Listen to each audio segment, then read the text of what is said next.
Michel Couturier est en studio avec moi aujourd'hui. Michel, en Montérégie, on célèbre l'audace et l'héritage des femmes. On parle pas aujourd'hui de patrimoine, mais on parle de matrimoine. C'est le nouveau mot en vogue. Oui, un nouveau mot en vogue depuis aujourd'hui. Oui. Pourquoi pas? Mais effectivement, ça reflète c'est l'histoire, en fait, de personnalités marquantes, de femmes surtout, en Montérégie, au niveau patrimonial. En fait, on a l'avantage en Montérégie d'avoir 3 saintes et une bienheureuse sur les 8 bienheureuses ou saintes canadiennes. Alors, on a une bonne concentration de sainteté ici, en Montérégie. Je suis bien heureux de l'apprendre et on va parler de ces femmes. Oui. Qui sont ces femmes exceptionnelles? En fait, c'est ça exceptionnel, puisque nous, on a maintenant un circuit qui s'appelle « À la découverte de nos audacieuses ». C'est le premier circuit consacré à des, entre guillemets, saintes qui ont fait œuvre dans leur communauté. Et elles sont, entre autres, Sainte-Marguerite-Diouville. Donc, Sainte-Marguerite-Diouville, finalement, ça a été elle qui a fondé les Sœurs Grises, bien connues également. Et elle est née à Varennes. Elle a été mariée plusieurs fois.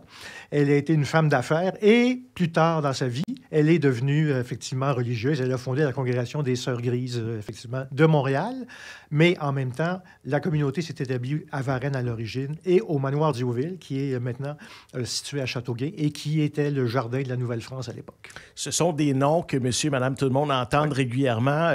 Souvent, des noms de rues aussi ou des noms d'endroits, mais on ne sait pas exactement qui sont ces personnes-là. En fait, Marguerite Diouville, bon, c'est la MRC Marguerite Diouville, ça a été dénominé plusieurs fois. Il y a la bienheureuse Mère Marie-Rose, elle s'appelait Eulalie du Rocher. Donc, ça vous donne une référence, Collège Eulalie du Rocher, notamment. Ouais. Donc, elle est née à Saint-Antoine, puis elle s'est établie, effectivement, à Longueuil. La maison mère est à Longueuil.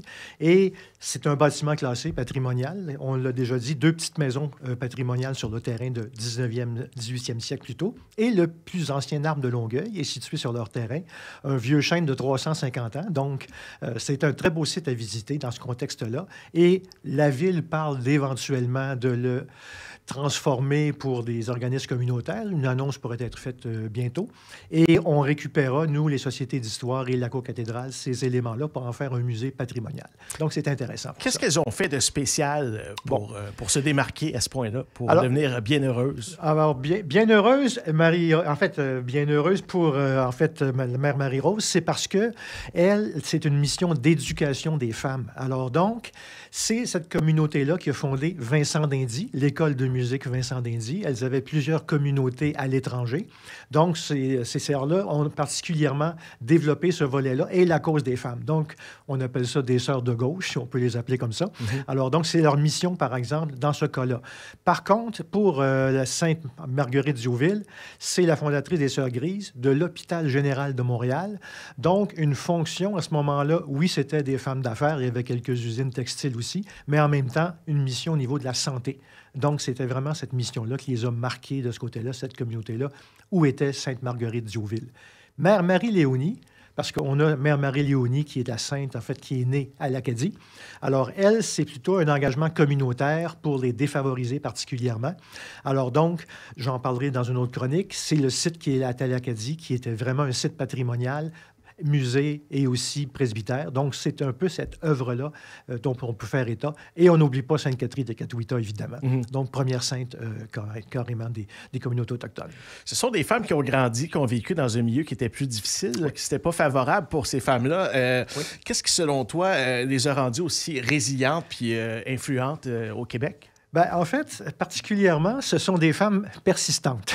C'est une qualité, d'ailleurs, dans ces époques-là, parce qu'évidemment, il fallait que ces femmes-là, on appelle les audacieuses, c'est pas pour rien, il fallait qu'elles fassent leur place. Mais les mères de famille aussi travaillaient fort. Il y en avait plusieurs aussi qui travaillaient dans les champs. Les mères de famille champs. travaillaient fort, c'est un fait, on ne peut pas le nier, mais ces sœurs-là ont fédéré, en fait, beaucoup de femmes dans ce contexte-là pour mettre de l'avant cette cause-là, et notamment, comme je le disais, au niveau de l'éducation, de la santé. Donc, c'était un peu des rassembleuses, si on peut les appeler comme ça, de toutes les causes féminines à l'époque là, qui mettaient de l'avant. C'est un peu les Jeannette Bertrand de l'époque. Un peu. Oui, un peu. On peut comparer ça. On peut comparer ça comme le ferment, effectivement, de Jeannette Bertrand à l'époque. On peut l'appeler comme ça. Michel, est-ce que tu peux nous décrire qu'est-ce qui se passe dans les différentes haltes qu'on va visiter? Alors donc, la première halte, c'est en fait, dans le processus actuel, c'est Sainte-Anne de Varennes. Donc, c'est la basilique Sainte-Anne. Cette basilique-là, ça nous permet à la fois de voir l'église qui a été construite entre 1884 et 1887 Et il y a un musée dédié, effectivement, à Sainte-Marguerite-Diouville, donc qui retrace son parcours, la Fondation des Sœurs Grises. La bienheureuse Marie-Rose, donc c'est le centre Marie-Rose ici qui est à Longueuil. Alors, ce centre-là n'est pas accessible au public actuellement, c'est parce que finalement, il y a une transition des sœurs qui vont céder leur édifice patrimonial à la communauté longueuilloise. Alors, on a un musée qui va être éventuellement transféré dans les maisons patrimoniales. Cependant, actuellement, ce sont des visites extérieures simplement. Et c'est vraiment ça qui est important à retenir. Et la Bienheureuse repose dans l'église Saint-Antoine de Padoue, dans la co-cathédrale actuellement. Donc, à droite dans l'église, sa tombe est là. Et ça permet d'aller dans la chapelle et de se recueillir à ce moment-là avec des artefacts qui appartiennent finalement à la Bienheureuse.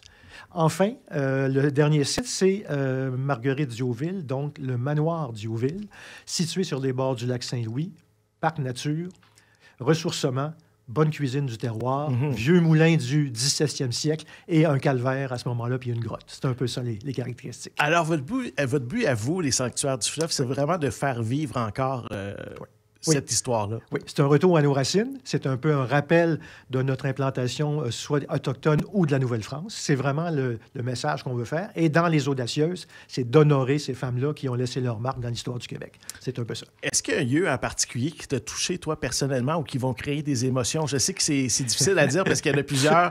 C'est tous des beaux endroits, mais est-ce qu'il y a un endroit qui va brasser d'émotions? En fait, le site du manoir Diouville est quand même exceptionnel, sur le bord du lac Saint-Louis. On arrive là et on a comme un oomph. On relaxe, on se décroche complètement de la modernité et un peu de l'effervescence de nos jours. Alors, c'est vraiment un lieu de ressourcement important. Donc ça, c'est une architecture quand même préservée au niveau du moulin, au niveau de ce qu'on appelle le restaurant La Traite. Là, c'est quand même la vieille laiterie.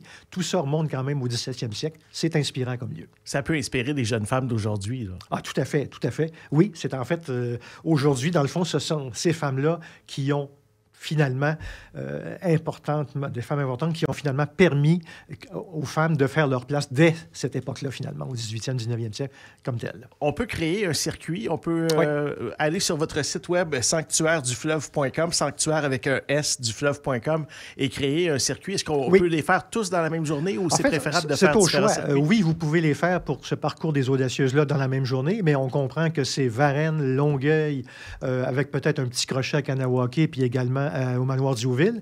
Ça peut se faire en 2 étapes, ça peut se faire en 3 étapes. Un petit coucher au manoir Diouville. Donc, si on veut faire plusieurs étapes, on peut aller coucher au manoir Diouville puis profiter de la bonne cuisine du terroir aussi à ce moment-là. Toi, tu as de l'expérience. As-tu un truc pour nous, là, pour nous faire profiter au maximum là, de ce circuit-là?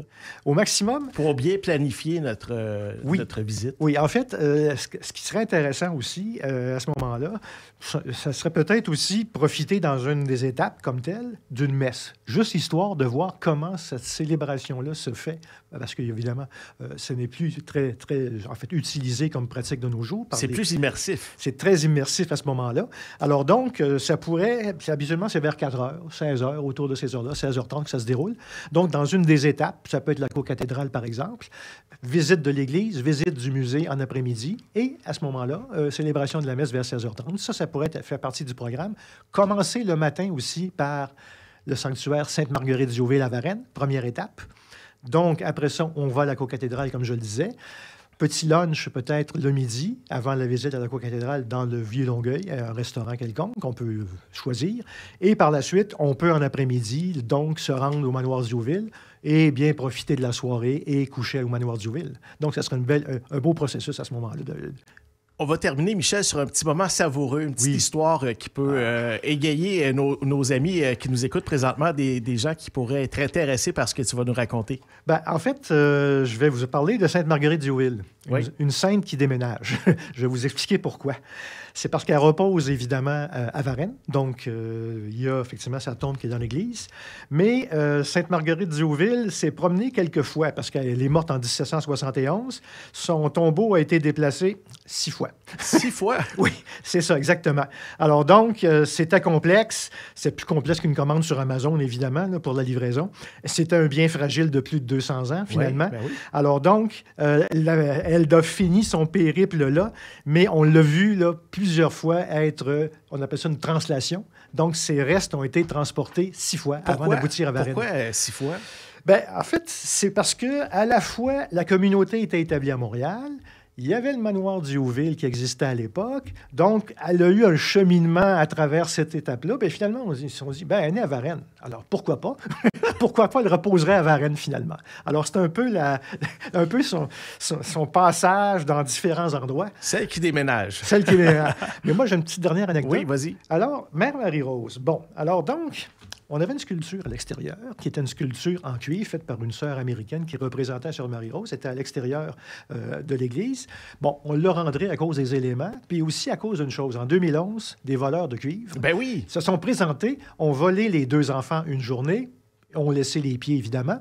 Puis là, on s'est C'est dit... arrivé à Gilles Villeneuve, ça. Oui, c'est ça. Mais là, c'est la statue de la mère Marie-Rose, Ouais. peut-être une vocation tardive de quelqu'un. Alors donc, on l'a rentré à l'intérieur rapidement parce que ça pouvait faire en sorte que le lendemain, elle soit complètement disparue.